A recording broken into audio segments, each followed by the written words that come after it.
Okay, page number 81 निकालना है। English, please listen. Now this poem is compose bye unknown author, यानी इसमें poem का नाम, पोएट का नाम नहीं दिया, name of the poet is not given here, right. यहाँ पे अननोन ऑथर है। प्लीज लिसन, मेरी बात सुनो, ऐसे कहा गया। When I ask you to listen to me, कवि कहता है कि जब मैं कहता हूं आपको कि मेरी बात सुनो, what you do, आप लोग क्या करते हो? You start giving me advice, तुम मुझे एडवाइस देना चालू कर देते हो मेरी बात सुनने के बजाय। मेरी बात सुनने के बजाय तुम मुझे क्या करते हो? एडवाइस देना चालू करते हो, right. You start to give me advice, मेरी बात सुनने के बजाय। And you have not done what I asked, मैंने जो कहा तुम वो आपने किया नहीं। मैंने क्या कहा कि मेरी बात सुनो, लेकिन तुमने ये नहीं कहा, या फिर तुमने ये मेरा काम नहीं किया। You have not done what I have asked, जो मैंने कहा वो आपने नहीं किया। When I ask you to listen to me, जब मैं कहता हूं कि मेरी बात सुनो, and you begin to tell me why, मेरी बात सुनने के बजाय तुम क्या करते हैं? why, क्यों सुने? आप क्या कहते हैं कि मेरी बात सुनने के बजाय आप बोलते कि क्यों, why we should listen, हम क्यों सुने, ऐसे कहते हैं आप।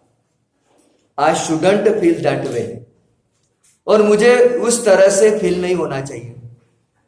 You are trampling on my feeling, trampling का मतलब क्रशिंग, तुम मेरी भावनाओं को क्रश कर रहे हो, डिस्ट्रॉय कर रहे हो। You are destroying my feeling, तुम मेरी भावनाओं को डिस्ट्रॉय कर रहे हो मेरी बात सुनने के बजाय।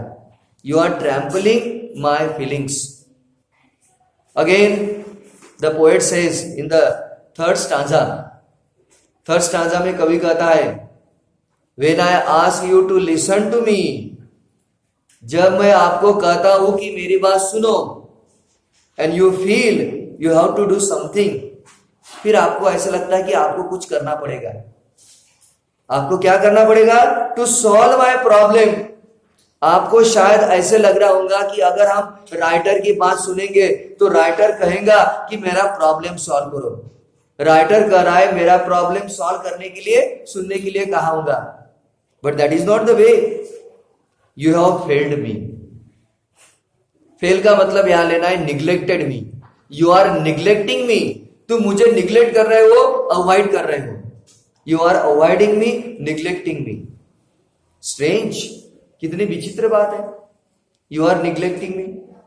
As that may seem. ऐसा लग रहा है कि you are neglecting me.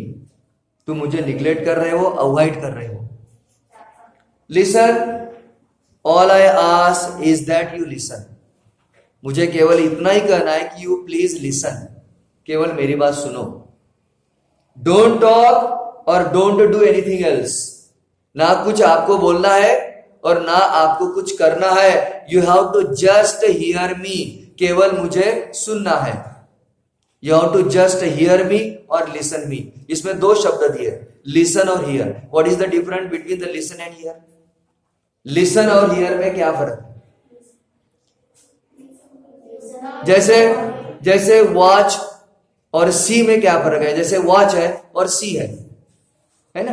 आप कभी आप ऐसे बोलते हैं क्या, आई एम सीइंग टीवी? नहीं, आप बोलते हैं आई एम वॉचिंग टीवी। अगर कोई केयरफुली देखता है तो उसको वॉच का यूज किया जाता है, watch, I am watching TV. जब कोई केयरफुल देखता है और ऐसे जनरली देखना है आई एम सीइंग यू, तो सी का यूज करता है। वैसे यहां पे भी लिसन यानी ऐसे जनरली सुनना है, और हियर का मतलब केयरफुली सुनना है। हियर कब यूज किया जाता है? जब आपको केयरफुली कुछ बात सुनना रहता तब। आई एम हियरिंग सॉन्ग, ऐसे बोलते हैं। आई एम लिसनिंग सॉन्ग चलता है कभी।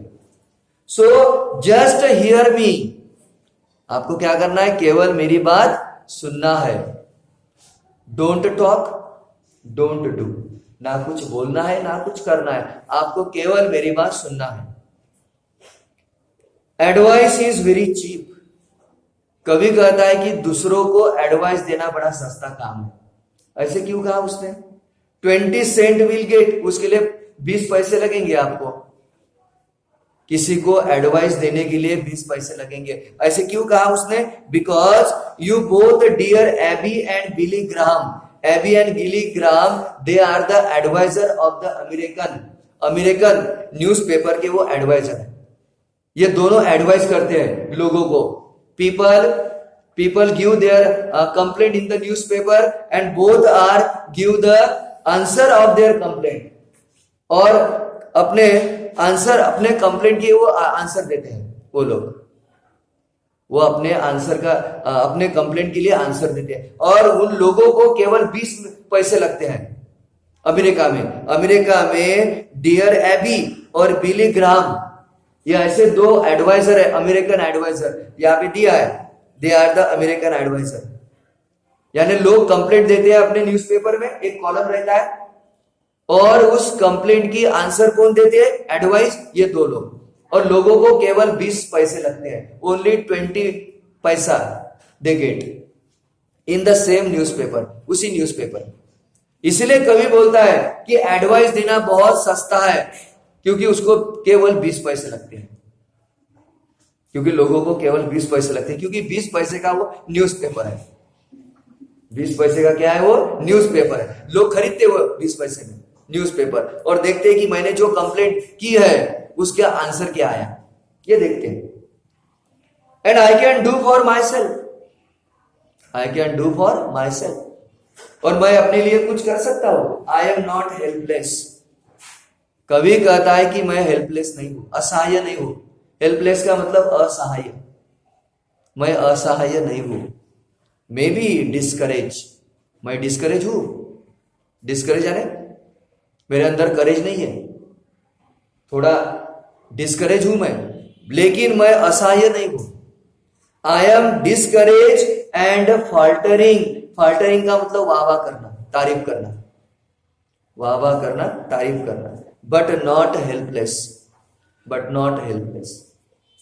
मैं असहाय नहीं हूं, लेकिन मैं किसी की तारीफ भी नहीं कर सकता हूं, या फिर मैं कुछ हद तक डिस्करेज हूं, लेकिन असहाय नहीं हूं मैं।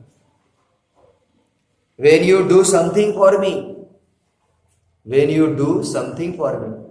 जब तुम मेरे लिए कुछ करते हो, that I can and need to do for myself, और तुम वही कर सकते हो जो मैं कर सकता हूं। आप लोग मेरे लिए वही करते हो जो मैं कर सकता हूं। And you contribute to my fear, और मेरे डर में तुम क्या करते हैं? और कंट्रीब्यूट करते, और योगदान करते, मेरा डर और ज्यादा बढ़ाते हैं तुम। But when you accept as a simple fact, लेकिन जब कोई बात सिंपली आप एक्सेप्ट करते हैं, I feel what I feel, मुझे वैसे लगता है जैसे मुझे लगना चाहिए। नो मैटर हाउ इरेशनल का मतलब सेंसलेस, जिसमें कोई सेंस नहीं। मुझे ऐसे लगता है कि ये सेंसलेस बात है आपको, then I can stop trying to convince you. अगर आपको लगता है कि ये सेंसलेस है, तो फिर मैं आपको कन्विंस करना बंद कर दूंगा। I will stop to convince you. I will immediately stop to convince you if you feel that is the senseless thing. अगर आपको लगता है कि ये सेंसलेस थिंग है, तो मैं आपको कन्विंस करना क्या कर दूंगा? छोड़ दूंगा, बंद कर दूंगा। And get about this business, और मैं अपना काम कर दूंगा। Of understanding what is behind this irrational feeling, और इस इररेशनल फीलिंग के पीछे क्या है, ये मैं ढूंढने की और समझने की कोशिश करूंगा। I will try to understand and find out what is the behind the irrational feeling. Irrational feeling के पीछे क्या है, ये समझने की मैं कोशिश करूंगा। And when that is clear, और जब ये बात क्लियर हो जाएंगी कि सेंसलेस के पीछे क्या प्रॉब्लम है, the answer are obvious. Obvious का मतलब क्लियर, तब ये आंसर क्लियर हो जाएगा आपको। And I don't need advice, और मुझे एडवाइस की जरूरत नहीं है। Irrational feeling make sense when we understand what is behind them. जब आपको समझ में आएगा कि इरेशनल फीलिंग के पीछे क्या है, तो आप समझ जाओगे. Perhaps that is why prayer works. कभी कभी हमारी प्रार्थना काम करती है. कुछ लोग प्रेयर करते हैं और भगवान प्रेयर सुन भी लेता है और उनका काम भी हो जाता है, होता है ना. लेकिन कुछ लोगों के लिए, only for some people, sometimes, कुछ हद तक, for some people, because God is mute. ऐसे क्यों होता है? God is mute. भगवान म्यूट है. जब आप मंदिर में जाते हो, घंटी बजाते हो, भगवान से कुछ मांगते हो, भगवान कुछ बोलता है क्या? भगवान केवल तुम्हारी बातें सुनता है. Because God is mute. भगवान म्यूट है, कभी बोलता नहीं भगवान, केवल आप ही बोलते रहते हैं. He doesn't give advice, even आपको एडवाइस भी नहीं देता वो. आपने कभी देखा क्या कि भगवान तुम्हें एडवाइस दे रहा है? मंदिर में गए और भगवान बोल रहा है, तुम्हें एडवाइस कर रहा है. अब कभी सुना? No. God does not give you advice. भगवान कभी एडवाइस नहीं देते. और ट्राई टू फिक्स थिंग, और तुम्हारे लिए कोई चीज फिक्स भी नहीं करते. तुम्हारे लिए कोई चीज फिक्स करके भी नहीं रखता भगवान. फिर भगवान क्या करता है? Just God listen. भगवान केवल तुम्हारी बातें सुनता है और सुनने के बाद लेट्स यू वर्क, और तुमसे काम करवाता है. Suppose you are topper in the school और यू गॉट मेरिट. मान लो आप मेरिट में आ गए, तो भगवान ने लाया है कि आपके मेहनत से आए. मेहनत से आएगी नहीं? मेहनत से आएगी नहीं. अगर आप मेरिट आते हैं तो भगवान लाता है कि तुम अपने मेहनत से आते हो? भगवान केवल एक जरिया है. आपको भगवान ही आपसे मेहनत करवाता है. ध्यान में रखना. भगवान केवल क्या करता है? आपसे मेहनत करवाता है, आपसे ही काम करवाता है. देखो, let's you work it out for yourself. भगवान तुम्हारे ही द्वारा मेहनत करवाता है और कोई भी काम तुम्हारे ही द्वारा करवाता है. भगवान तो तुम्हारे केवल बातें सुनता है, वो कभी बोलता ही नहीं है. केवल आप मांगते रहते उसको, भगवान मुझे ये दो, मुझे वो दो, और भगवान देता है. कब? तुम्हारे द्वारा ही. तुम्हारे से ही मेहनत करवाता है और तुमको दे देता है. और आपको लगता है मैं कल मंदिर गया था और भगवान से मुझे मिल गया. नहीं, भगवान ने आपसे ही काम करवा के तुम्हें दिया है.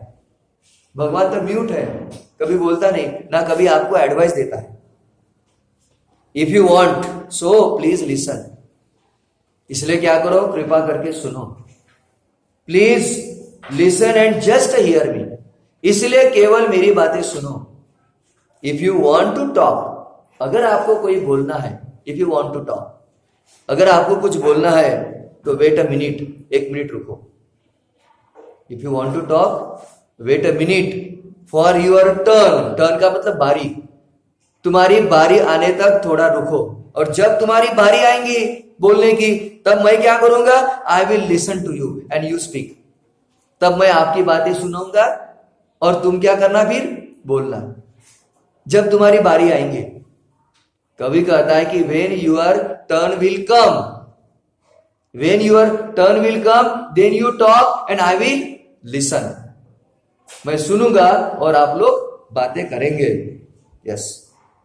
इस पोयम के द्वारा आप क्या सीख सकते हो? कवि ने यह बताया है कि जब कोई दूसरा आदमी बोलता है तो हमें केवल उसकी सुनना है, और जब हमारी बारी आएंगी तब हमें क्या करना है? बोलना. ओके.